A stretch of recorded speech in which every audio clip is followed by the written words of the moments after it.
कर्नाटक में सरकार चला रही कांग्रेस सरकारी टेंडर में मुस्लिम ठेकेदारों के लिए 4% आरक्षण लागू करने की तैयारी में है, लेकिन बीजेपी ने इसका पुरजोर विरोध किया है। कर्नाटक की सिद्धारमैया सरकार की कैबिनेट से इस संबंध में प्रस्ताव को मंजूरी मिलने के बाद कर्नाटक सार्वजनिक खरीद में पारदर्शिता एक्ट में संशोधन का ड्राफ्ट तैयार किया जाएगा। मीडिया रिपोर्ट्स के मुताबिक इस संशोधन के तहत एक नई कैटेगरी बनाई जाएगी जिसमें मुस्लिम ठेकेदारों को 1 करोड़ रुपए तक के सरकारी ठेकों में आरक्षण मिलेगा और ये अनुसूचित जाति और अनुसूचित जनजाति के ठेकेदारों को आरक्षण के लिए जो मौजूदा प्रावधान है उनके जैसा ही होने वाला है।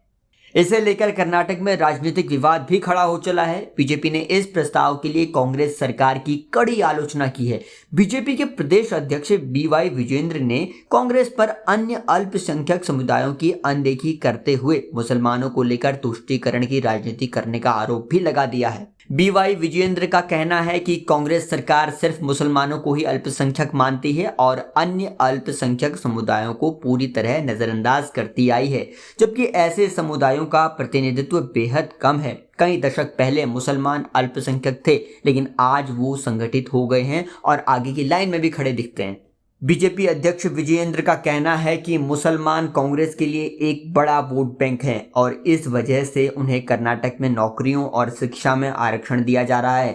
उन्होंने कहा कि ये संविधान के पूरी तरह से खिलाफ है और अब सरकारी टेंडर में मुसलमानों के लिए 4% आरक्षण लागू करने के प्रस्ताव के जरिए तुष्टीकरण की राजनीति को आगे बढ़ाने की कोशिश की जा रही है। अब यहाँ हम आपको ये बता दें कि कर्नाटक में मुस्लिम आरक्षण का मुद्दा काफी चर्चा में रहा है। पिछले विधानसभा चुनाव के दौरान बीजेपी ने इस मुद्दे को जोर शोर से उठाया था और कहा था कि मुसलमानों को कर्नाटक में आरक्षण नहीं दिया जाएगा क्योंकि संविधान ऐसा करने की अनुमति नहीं देता। बीजेपी प्रदेश अध्यक्ष का कहना यह भी है कि सरकार को इस तरह के प्रस्ताव को तुरंत वापस लेना चाहिए क्योंकि ये समाज और कर्नाटक का धार्मिक आधार पर बंटवारा करना होगा। बीजेपी के तमाम हमलों के बाद कांग्रेस भी कहां पीछे रहने वाली थी। कांग्रेस का जवाब आया है। कांग्रेस ने कहा कि ऐसे प्रस्ताव का मकसद सभी वंचित समुदायों को बराबर मौके उपलब्ध कराना होगा। कांग्रेस विधायक रिजवान कहते हैं, कांग्रेस हर अल्पसंख्यक समुदाय खासकर समाज के कमजोर वर्ग को बराबर मौका देना चाहती है। कांग्रेस विधायक रिजवान का कहना यह तक था कि ऐसा करना तुष्टीकरण की राजनीति नहीं है बल्कि ठेकेदारी के पूरे कारोबार पर अपर क्लास का दबदबा है, इसलिए अब वो 4% आरक्षण मुस्लिमों को देने जा रहे हैं। कर्नाटक में कांग्रेस के इस फैसले के बाद देश भर में हेडलाइन में बनी हुई है अब कर्नाटक में मुस्लिम आरक्षण का ये मुद्दा। आपको बता दें कि सियासी गलियारों में बयानबाजियां हो रही हैं और अब ये तक कहा जाने लगा है कि कर्नाटक के CM सिद्धारमैया का कोई बड़ा प्लान है। कर्नाटक में अभी तक SC/ST समाज के ठेकेदारों के लिए 24% आरक्षण मिलता है। इसके अलावा OBC वर्ग 1 के लिए 4% और OBC वर्ग 2A के लिए 15% आरक्षण की व्यवस्था है। इस तरह सरकारी ठेके में 43% आरक्षण दिया जा रहा है।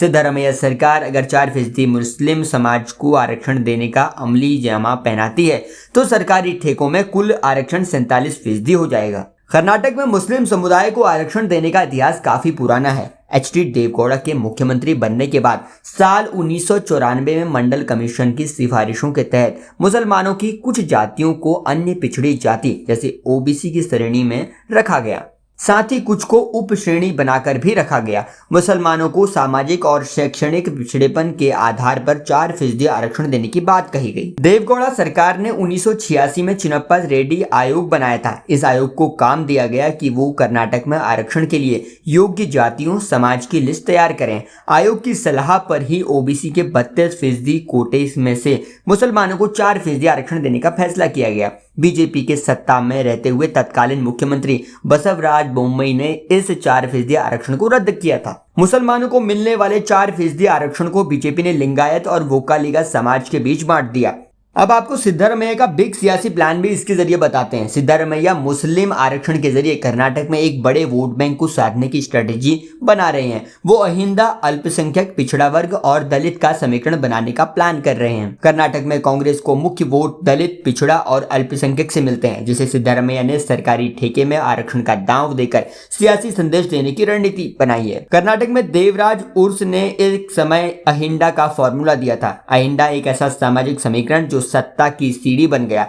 यहाँ अहिंदा का मतलब अल्पसंख्यक, पिछड़ा वर्ग, दलित वर्ग, जिसे सिद्धारमैया लेकर चल रहे हैं। कर्नाटक में मुस्लिम आबादी 13%, दलित आबादी 17%, आदिवासी 7% और ओबीसी 40% है। सीएम सिद्धारमैया इसे समीकरण को देखते हुए सियासी दांव चल रहे हैं। आप बताइए कि आपको क्या लगता है, क्या कर्नाटक में कांग्रेस का ये कोई बड़ा दांव हो सकता है? क्या कर्नाटक में मुस्लिम आरक्षण के बहाने कांग्रेस कोई बड़ा खेल करने वाली है? कमेंट सेक्शन में लिखकर बताइएगा। कर्नाटक से लेकर देश भर की राजनीति में हमारी नजर बनी हुई है। आप जुड़े रहिए जनसत्ता के साथ।